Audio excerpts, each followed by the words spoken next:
Hi, everyone. My name is Sarah Mawhinney. I'm the Executive Director of the McKell Institute here in Queensland.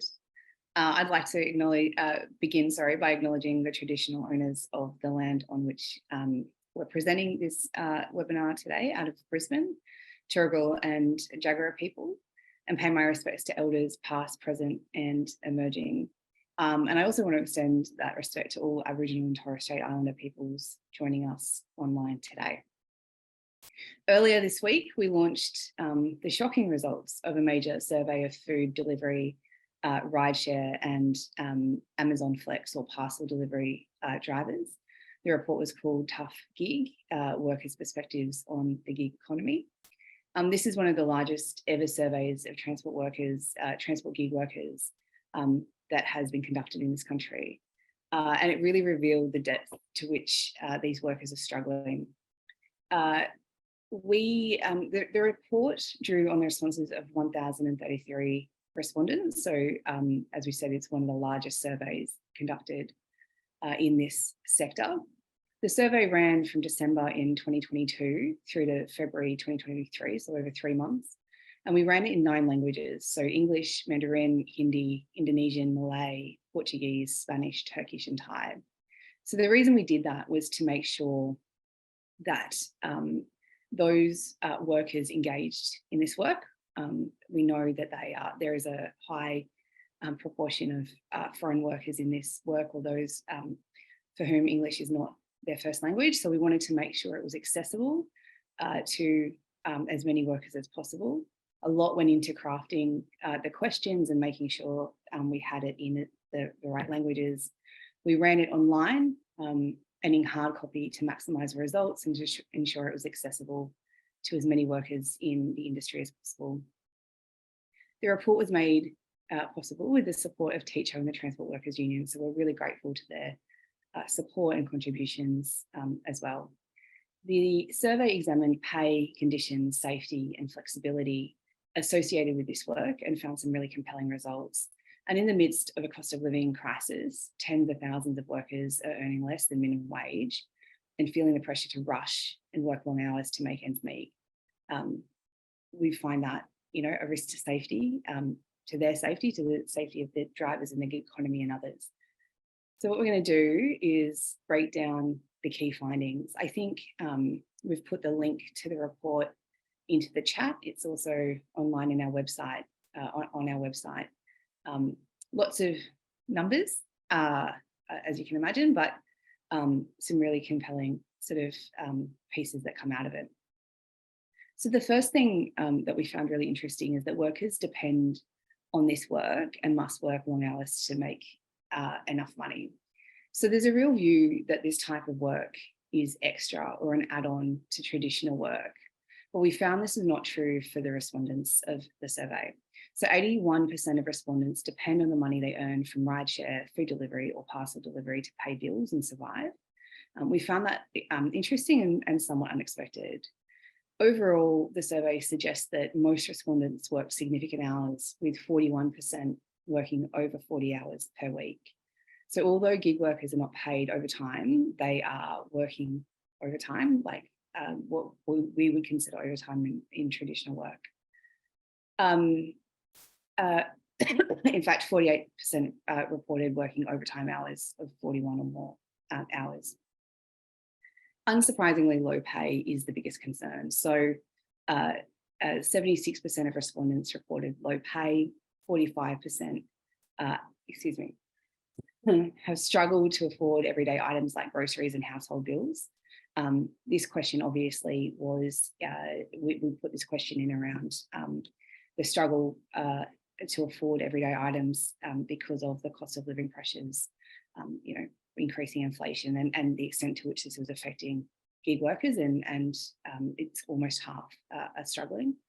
Our calculations on the earnings of costs and hours reported by workers, and this is probably one of the most compelling pieces from the report.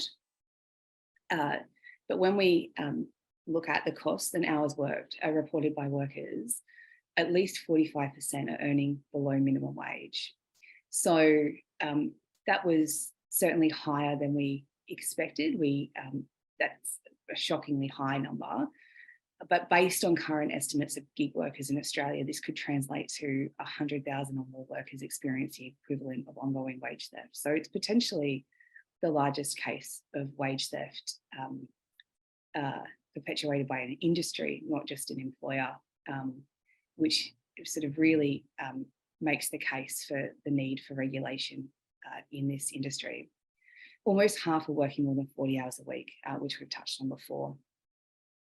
But what this study showed that the more hours you work, the worse you are, or worse off people are.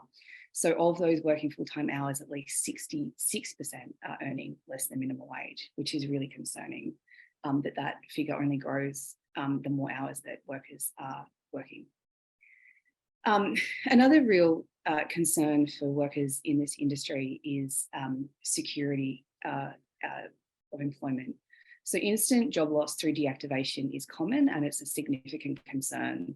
So 79% of respondents use multiple apps. This is both within the same sector. So if you're working for multiple food delivery, running multiple food delivery apps, but also when you're using multiple apps across different sectors within the industry. So running a food delivery app and a rideshare app concurrently. 74% of these workers, so they use the app, multiple apps to receive enough jobs and money. So it is very much, incumbent on the worker to try and maximise their ability to make money across the multiple apps, which is a pressure that exists for these workers. And a third said they use multiple apps for job security in case they're deactivated. So we know deactivation is a serious concern for drivers, with more than a quarter having had their accounts deactivated or suspended. And half listed deactivation is one of their top 3 concerns. This is a clear and significant power imbalance that any regulation of the industry must address. Workers, we talk about workplace health and safety, we talk about wages, but the pressure and the stresses that come from not knowing if you will be able to access the work, as we've identified, 81% consider this to be work or treat this as real work. That's a real stress and pressure that regulation should really address. So low pay is a health and safety hazard. So 51% of respondents have felt pressured to rush or take risks to make enough money or protect their job. This is a concern. This puts pressure on both the workers and the customer. It's a pressure that shouldn't be placed on the worker when they are, as we've already touched on, struggling to make ends meet already. And more than half have experienced work-related stress, anxiety, and mental health, and we attribute that back to things like the deactivation risks. Workers face abuse, assaults, and injuries. So this is, that workers in this industry face abuse, assault, and injuries is probably unsurprising. What is confronting is the numbers we saw when asking these questions. So 55% of respondents experienced threatening or abusive behaviour. 43% see the risk of being abused by a customer as a significant concern. So effectively, 50% have been assaulted, and again, to that sort of pressure, that point about anxiety and mental health issues that exist in this industry, almost half are concerned about being abused when they go to work, which is just a disturbingly high number. 1 in 7 respondents experienced sexual harassment, and the issue, while that's not a huge number, the significance of this is that the rate doubles for women. So again, none of these, sexual harassment, assault, abuse, none of these things should happen in the workplace, and these reforms should really address these issues to the extent that they can bring in greater obligations for the app providers. And over a third have been physically injured as well, which is very high. The key piece with this report was looking at, or probably one of the big pieces that came from this report is that workers want reform. The survey respondents clearly rejected the false choice that's previously been put between flexibility and fair paying conditions. The idea that this work is an extra, that it's just done as a flexible piece if and when people want to do it. Those sorts of ideas have sort of really been dispelled by this report. And in fact, when asked directly, 54% chose good pay and safe conditions are my biggest priority when it comes to work, and 46% chose flexibility over my hours and schedule is my biggest priority when it comes to work. So this tells us the idea that workers, if given the choice, only want flexibility, as has been conveyed in the past, is in fact false. And there is equal support for both flexibility and fair rates of pay. And as such, the idea that we can trade off pay and conditions and gain flexibility, it's a fallacy, and it's really not something that we should be putting on workers. It's, we should be, reform and regulation should allow for both to exist concurrently. Importantly, the report found that 95% of respondents support government regulation of the gig economy. This is the most overwhelming response of the survey. We know that most industry bodies, academics, policymakers and workers agree on the need for regulation, with government, unions, employers agreeing on that regulation in the industry. That the report was a really important step in making sure that the voices of workers were heard. Excuse me.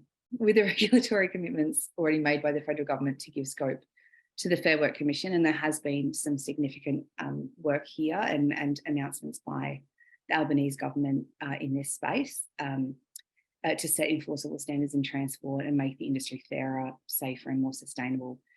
There is hope that with the voice, this piece adding to what is effectively becoming a cacophony of voices, there are many reports that talk to the need for regulation in this sector. It's important that, and it's highly possible that regulation that's required for transport gig workers will be delivered in the not too distant future.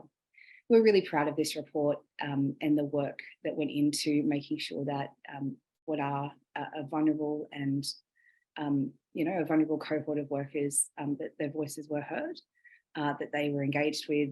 I think it sort of speaks to the need for regulation, that a lot of the work that was done to engage with workers in this sector was done organically by workers themselves.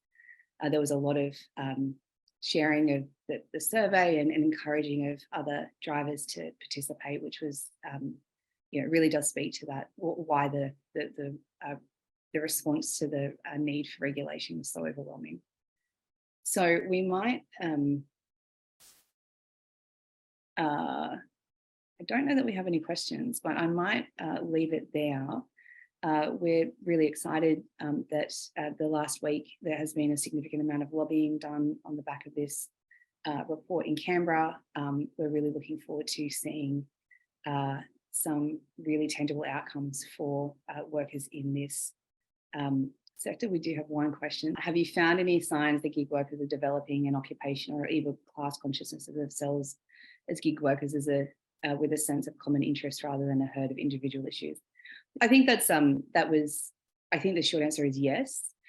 There certainly are, there's Facebook and social media and online apps, unsurprisingly, given that is the medium through which they secure work, provides a lot of pathways and opportunities for these drivers to connect and interact. And it was through those, a lot of those groups that the survey was disseminated and people were encouraged to participate. So I certainly think there is a solidarity that exists with these workers, and particularly given that I think it's since 2017, 11 rideshare workers have died. So there is such a known risk that exists for the sectors within the industry. So, there's certainly has been, in our experience with the way that this survey, people engage with this survey, there has been a solidarity amongst the workers. So we have another question. Has any work been done on what levels of government and what tools are available for levies, etc., on the operating companies to recover funding for, say, a common workers' entitlement pool? So there has been work on the obligations of workplace health and safety across at the federal level and across the state bodies. That wasn't, our report didn't look into that level of regulation, partly because there has been some significant work. There have been some advances made already, but I suspect that will form a significant part of a review potentially prior to regulation being enacted. But it's certainly, there has been contention about the obligation of the apps in terms of their workplace health and safety obligations in the past. And I think it would be, there's certainly differing views, but it can't be the case that this worker cohort has no support or there are no sort of regulations to ensure that there are sort of ways to support the workers when incidents occur. So yeah, there's some really, I mean, it's really, you know, it's going from not a lot of regulation to potentially, you know, establishing some really a strong set of rules. So I think a lot of work will go into making sure that we get that right, or the government gets that right. But making sure that, you know, the report that we've released this week really makes sure that the workers in this sector have their voices heard and overwhelmingly so.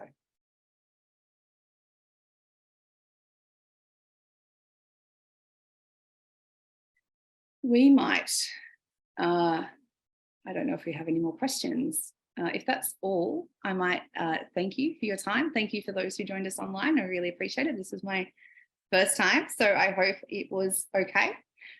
We look forward to engaging with you in future with reports that we have released. We released a report from Lifeline yesterday, so there's a lot of really fantastic work happening with Mikkel at the moment. So I encourage you to go online and check out our reports. Thank you very much for your time and hope you all have a great day.